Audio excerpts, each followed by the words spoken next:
নমস্কার বন্ধুরা, রকি কিচেনের তরফ থেকে সকলকে স্বাগত জানাচ্ছি। আবার একটা নতুন রেসিপি আপনাদের মাঝখানে শেয়ার করতে চলেছি, সেটা হচ্ছে লাউ দিয়ে বড়া। তাহলে চলুন দেখে নেওয়া যাক আজকের রেসিপি। এখানে আমি একটা গোটা লাউ নিয়েছি, এটা ভীষণ কচি লাউ দেখতেই পাচ্ছেন। আমি পরিমাণ মতো কেটে তারপরে কিন্তু আমি একটা মেশিন দিয়ে, এই মেশিনটা দিয়ে গ্রেট করে নেব। তারপরে কিভাবে এই বড়াটা আমি ভাজবো সেটা আপনাদের মাঝখানে শেয়ার করব। লাউটা আমি সুন্দরভাবে গ্রেট করে নিয়েছি।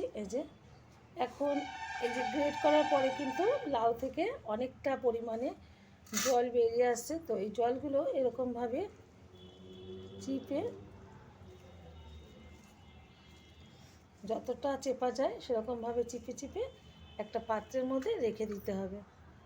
লাউ থেকে কিন্তু জলটা আমি ঝরিয়ে নিয়েছি। এই যে এখন এক এক করে উপকরণ দিয়ে আমি লাউটা মেখে নেব। প্রথমেই দিয়ে দিচ্ছি আমি কিছুটা পরিমাণে বেসন, 2.5 চামচ মতো আমি বেসন ব্যবহার করলাম।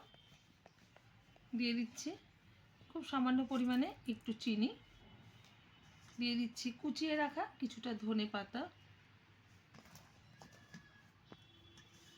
কুচিয়ে রাখা কিছুটা পেঁয়াজ, কুচিয়ে রাখা কিছুটা কাঁচা লঙ্কা, ঝালটা যা যার পছন্দ অনুযায়ী ব্যবহার করবেন।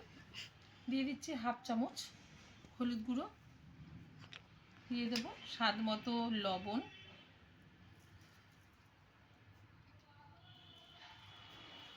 দিয়ে দেব ভালো কালার আসার জন্য বড়াগুলোর মধ্যে একটু কাশ্মীরি লঙ্কার গুঁড়ো। সবগুলো উপকরণ আমি একসাথে ভালোভাবে মেখে নেব। একটু হাত দিয়ে চটকে চটকে মাখতে হবে যাতে লাউয়ের সাথে সবগুলো উপকরণ ভালোভাবে মিশে যায়। ভালোভাবে কিন্তু লাউটা সবগুলো উপকরণ দিয়ে মেখে নিয়েছি। এখন বড়াগুলো ভেজে নেব। লাউয়ের বড়াগুলো ভাজার জন্য আমি ওভেনে একটা কড়াই বসিয়ে তাতে দিয়ে দিয়েছি বেশ কিছুটা পরিমাণে সাদা তেল। তেলটা গরম হয়ে যাওয়ার পর দিয়ে দিলাম আস্তে আস্তে করে বড়ার শেপ দিয়ে বড়াগুলো ছেড়ে দিলাম। আমার এই রেসিপি যদি আপনাদের ভালো লেগে থাকে আপনারা অবশ্যই আমার চ্যানেলটিকে সাবস্ক্রাইব করবেন, লাইক করবেন, শেয়ার করবেন। আর এরকম নতুন স্টাইলে একবার লাউ দিয়ে বড়া বানিয়ে খেয়ে দেখবেন, ডাল ভাতের সাথে বা গরম গরম ঘি পাতের সাথে ভীষণ ভালো লাগবে। অনেকে কিন্তু ঘিয়ের সাথে বড়া ভাজা খেতে ভালোবাসে। তো নতুন স্টাইলে একবার করেই দেখবেন, আশা করি আপনাদের খুব খুব ভালো লাগবে। বড়াগুলো সুন্দরভাবে আমি তেলের মধ্যে একটু শেপ দিয়ে ছেড়ে দিচ্ছি। বড়াগুলো একটু উল্টে দিচ্ছি। এক পিঠ কিন্তু সুন্দরভাবে হয়ে গেছে। আর একটু সময় নিয়ে কিন্তু এটা ভাজতে হবে, যেহেতু লাউ আছে।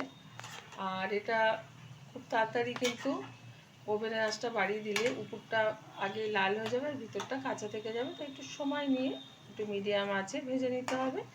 তো আমি এটা একটু উল্টে পাল্টে ভালোভাবে ভেজে নিচ্ছি। বড়াগুলো উল্টে পাল্টে ভালোভাবে আমি সময় নিয়ে ভেজে নিয়েছি। আর বড়াগুলো কিন্তু হয়েও গেছে। তুলে নিচ্ছি একটা পাত্রে। দেখা হবে পরের ভিডিওতে নতুন কোনো রেসিপি নিয়ে। ধন্যবাদ।